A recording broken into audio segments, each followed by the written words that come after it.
সুপ্রভাত বন্ধুরা, তোমরা কেমন আছো? আশা করি তোমরা সবাই ভালো আছো, সুস্থ আছো। আমার নতুন একটা ব্লগে তোমাদের সবাইকে ওয়েলকাম। তো আজকের দিনটা হলো সোমবার, তা সকাল থেকে ভিডিওটা শুরু করে দিয়েছি। তা আশা করি তোমাদের এই ভিডিওটা খুব ভালো লাগবে। তা ভিডিওটা চলো দেখতে থাকো। আমার ঘরের অনেক কাজ এখনো বাকি, যেগুলো আমাকে এখনো করতে হবে, যেগুলো আমি এখন করে উঠতে পারিনি। মেয়ে চলে গেছে স্কুলে, ওর বাবা চলে গেছে, মেয়েকে স্কুলে দিয়ে বাড়ি এসেছিলো, এসে খেয়ে দিয়ে আবার চলে গেছে। তো এখন থেকে আমার ব্লগ শুরু। ওখানে জামা কাপড় পরে রয়েছে, বিছনা গোছাতে হবে, সব করতে হবে। চলো করতে থাকি। আর আজকে মেয়ের তাড়াতাড়ি ছুটি আছে, তাই তাড়াতাড়ি যেতে হবে। 9টায় ছুটি হয়ে যাবে, 10টায় ছুটি হয় কিন্তু 9টায় ছুটি হয়ে যাবে। চলো, ওকে নিয়ে আসার জন্য আমাকে তাড়াতাড়ি কাজটা করে ফেলতে হবে। দেখা হচ্ছে পরে, চলো দেখতে থাকো। তো সকাল সকাল আমি আমার কাজ তো শুরু করে দিয়েছি, যেগুলো প্রত্যেক দিনের কাজ থাকে। প্রতিদিনই এই একই কাজ থাকে, একই কাজ করে যাচ্ছি, কিন্তু কাজের কোনো শেষ নেই। চলো ঘরটা ভালো করে গুছিয়ে নিই। এদিকে কিছু জামা কাপড় ছিল, যে জামা কাপড়গুলো ভাঁজ করে সকালবেলা এক জায়গা মতো রেখে দিতে হয়। ওই কালকে যেগুলো কাচি সেইগুলো একটু চেয়ারের মধ্যে রেখে দিয়েছিলাম বিকেলবেলা তুলে। তো এখন সকালের দিকে এগুলো আমি ভাঁজ করে জায়গা মতো রেখে দিই। এটা সকালে একটা কাজ থাকে। আর মেয়ে না বাড়িতে থাকলে না সব কাজ খুব তাড়াতাড়ি হয়ে যায়। আর বিছনাপত্র ঝেড়ে নিয়ে বিছনা গুছিয়ে ফেললাম, তোমরা দেখতেই পাচ্ছ। আর যত তাড়াতাড়ি দেখে মনে হচ্ছে কত তাড়াতাড়ি হয়ে যাচ্ছে কাজটা, কিন্তু কাজটা অত তাড়াতাড়িও ছিল না, অত সহজও নয়। কাজটা করতে অনেকক্ষণ সময় লেগেছে। তারপর আবার ক্যামেরা ঘুরিয়ে ঘুরিয়ে করাটা তো খুবই কঠিন ব্যাপার, কারণ ওখানে অনেকটা সময় চলে যায়। 10 মিনিটের কাজটা আরও 20 মিনিট লেগে যায়।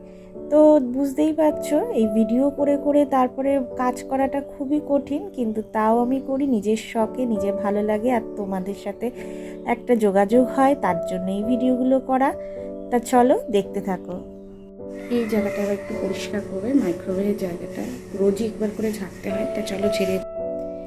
তো এই মাইক্রোওভেনের জায়গা আর ঘরের কিছু কিছু জায়গা আছে, রোজই একটু হলেও কিন্তু আমাদের পরিষ্কার করতে হয়। কারণ কিছু কিছু জায়গা আছে যেগুলো প্রত্যেক দিনই অল্প বিস্তর কিন্তু ময়লা হয় কাজ করতে গেলে। আর বাচ্চা কাচ্চা থাকলে বাড়িতে তো তাহলে তো ময়লা হয়ই।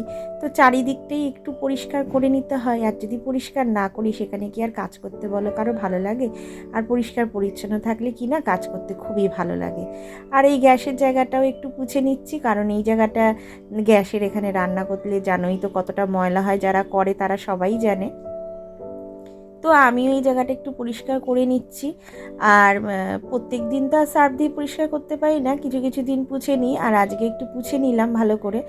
আর এইখানে মেয়েকে আনতে যাব বলে রেডি হয়ে গেছি, কিন্তু অনেকটা লেট হয়ে গেছে। যাব এখন, গিয়ে ওকে নিয়ে আসবো। আর যাই। আর এটা পরে নিয়েছি, একটা কুর্তি পরে নিলাম, নিয়ে এই যে রেডি হয়ে গেছি। গরম লাগছে বিভৎস, কারণ এত কাজ করে না বেরোতে এত কষ্ট হয়, তোমাকে কি বলবো, তোমাদের খুব কষ্ট হয়, হাঁপাচ্ছি রীতিমতো। চলো যাই, আর গিয়ে দেখি। ও 10টার সময় ছুটি হবে। একটা বলে দিয়েছি একজনকেও, টোটোয় তুলে দেবে, আমি এখান থেকে নামিয়ে নেব ওকে। আমাকে আর স্কুলে যেতে হবে না আজকে অনেকটা লেট হয়ে গেছে। গিয়ে হয়তো আমি ওকে ধরতে পারবো না, গিয়ে দেখবো ছুটি হয়ে গেছে, বেকার গিয়ে আমার লাভ নেই। আমি বলে দিয়েছি একজনকে, ও গিয়ে তুলে দেবে, আমি টোটোতে আমি দাঁড়িয়ে থাকবো, ওখান থেকে ওকে নিয়ে আসবে। আর এত ঘাম হচ্ছে, ওড়না ভিজে যাচ্ছে পুরো, এত ঘামে। তা দেখতেই পাচ্ছ, ওকে স্কুল থেকে নিয়ে চলে এসেছি, এসে ওর কাজ শুরু করে দিয়েছে। আমি এইমাত্র বিছানা টিছানা পরিষ্কার করে গেলাম, সেইগুলো আবারও ময়লা করে দিল, সব জিনিসপত্র নামিয়ে। আর প্রত্যেক দিনই স্কুল থেকে এসে আমার একটা কাজ থাকে ওর খাতাগুলো চেক করা, সেটাই চেক। তাহলে বুঝতে পারছো তো আমার ঘর কে ময়লা করে, কে করে? অনিশা। হ্যাঁ, আবার এতগুলো বার করলো, আমার আর সহ্য হচ্ছে না সত্যি কথা বলতে। এত নোংরা করে না, আর আমার ভালো লাগছে না। আর এই যে এইগুলো আমারও এখন অভ্যাস হয়ে গেছে সিনচাং দেখা, সত্যি কথা বলতে কি এখন আমারও ভালো লাগে এখন এই সিনচাং দেখি বসে বসে। ওর জন্য আমার এইসব দেখার অভ্যাস হয়ে গেছে। তো চলো এগুলো একটু গুছিয়ে নিয়ে ঠিয়ে তারপর আবার আসছি। এগুলো করছে, তাড়াতাড়ি গোছা। তারপর চলে এলাম একদম দুপুরে কিছু রান্না বান্না করে নিয়ে এই যে স্নান টান করে পুজো দিতে চলে এসেছি। আজকে না একটু দেরি হয়ে গেছে, কারণ আজকে আমার দিদি ফোন করেছিল, ওর সাথে অনেকক্ষণ গল্প করছিলাম, তাতে একটু দেরি হয়ে গেছে। আর দেরি হয়ে গেছে কি করা যাবে, ওই একটু রান্না করে নিয়েছি, তারপরে এখানে স্নান টান করে পুজো দিতে বসে গেছি। কিন্তু মেয়েকে তাড়াতাড়ি স্নান করিয়ে দিয়েছিলাম, ওকে স্নান করাতে দেরি করি না আমি। আর এখানে চলো পুজোটা দিয়ে নিই। আর ওখানে এসে দেখছো তো কীভাবে উকিমের বদমাশি করে যাচ্ছে।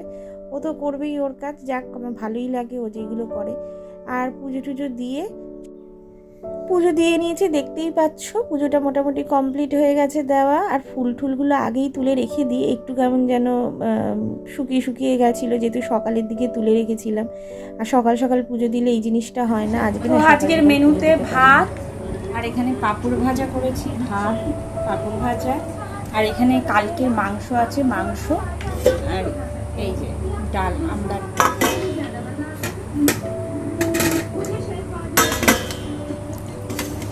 আমরা দিয়ে ডাল, আর এখানে চিকেন কতটা রয়েছে, চিকেন, ভাত, দুজনেরই ভাত নিয়েছি, পাঁপড় ভাজা। যাই হোক, দেখলেই লাঞ্চটা করে নিলাম। আর মেয়ের তো চিকেন হলে আর কিচ্ছু লাগবে না। তা চলো দেখতে থাকো। এই হচ্ছে সেই আইসক্রিম যেটা আমরা ছোটবেলায় খেতাম, নারকেল আইসক্রিম। আজ আমি অনেক দিন ধরে খুঁজছিলাম যে নারকেল আইসক্রিম, আমাদের এখানে একটা আইসক্রিমওয়ালা আসে, উনি আসলেই ওনাকে আমি জিজ্ঞাসা করি যাচ্ছে নারকেল আইসক্রিম আছে, উনি বলে না, আর কিছুদিন পর উঠবে। আমরা যখন ছোট ছিলাম তখন একটা নারকেল আইসক্রিমওয়ালা আসতো এই নারকেল আইসক্রিম নিয়ে, তা ওনার কাছ থেকে আমরা সবাই নারকেল আইসক্রিম খেতাম। তা এখন আর সেটা পাওয়া যায় না, কিন্তু অনেক খোঁজার পর আমি পেয়েছি সেই নারকেল আইসক্রিম। এটা আজকে আমরা খাবো, অনেক দিন পর খাচ্ছি, খুব ভালো লাগছে। এই যে ওকেও একটা কিনে দিয়েছি আর আমি একটা কিনেছি, দুজনে দুটো খাবো।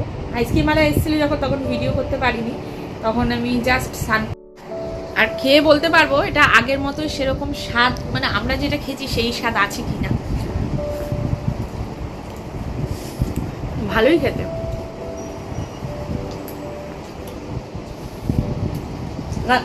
কিনেছি অনেকক্ষণ আগে, কিনে ডিপ ফ্রিজে রেখে দিয়েছি। আজকে আমার দিদির সাথে অনেকক্ষণ গল্প হচ্ছিল, আজকেই বলছিলাম যে আমরা যে আইসক্রিমগুলো আগে খেতাম এখন আর পাওয়া যায় না।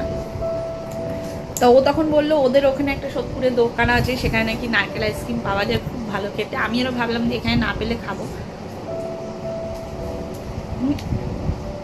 ভালো খেতে। অনেকদিন পর পেয়েছি নারকেল আইসক্রিম।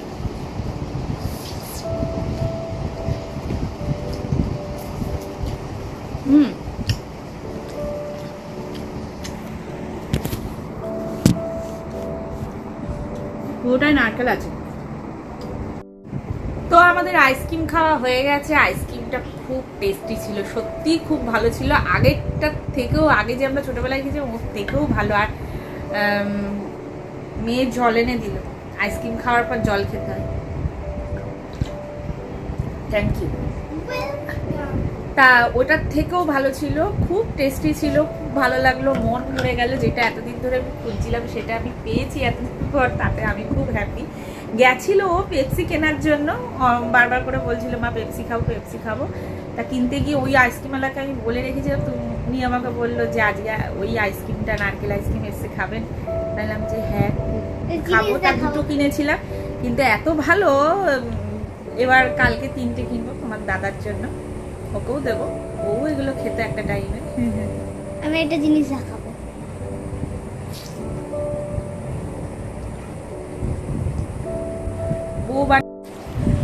তো আজকের ভিডিওটা আমি এই অবধি রাখছি, ভিডিওটা আর বড় করব না, এখানেই আমি ভিডিওটা শেষ করছি। দেখা হবে নতুন একটা ভিডিওতে নতুনভাবে। আর ততক্ষণ তোমরা আমার ভিডিওটা দেখতে থাকো। আর যদি ভিডিওটা ভালো লেগে থাকে তাহলে অবশ্যই একটা লাইক করে দাও, আর একটা কমেন্ট অবশ্যই করো। কমেন্টটা করলে ভালো লাগবে আমার পড়তে, বারবার বলি। আর যারা এখনও পর্যন্ত আমার চ্যানেলটাকে সাবস্ক্রাইব করোনি তাদের যদি আমার চ্যানেলটা ভালো লেগে থাকে বা আমার ভিডিওগুলো ভালো লেগে থাকে তাহলে অবশ্যই একটু চ্যানেলটাকে সাবস্ক্রাইব করে দিও। আর তোমাদের একটা লাইক আমার কাছে খুব অমূল্য আর খুব দামি। অনেক কষ্ট করে ভিডিও করতে হয় এত কাজের মধ্যে থেকে মেয়েকে নিয়ে, সেটা তো তোমরা নিশ্চয়ই বোঝো, যারা ভিডিও করে তারা নিশ্চয়ই বোঝে যে কত কষ্ট, কত টাইম বার করে এগুলো করতে হয়, অনেকটা সময় লাগে। যেই কাজটা তাড়াতাড়ি হয়ে যায় সেটা আরও টাইম লাগে। তা চলো দেখতে থাকো, দেখাবে নতুন একটা ভিডিওতে, তাতে টাটা।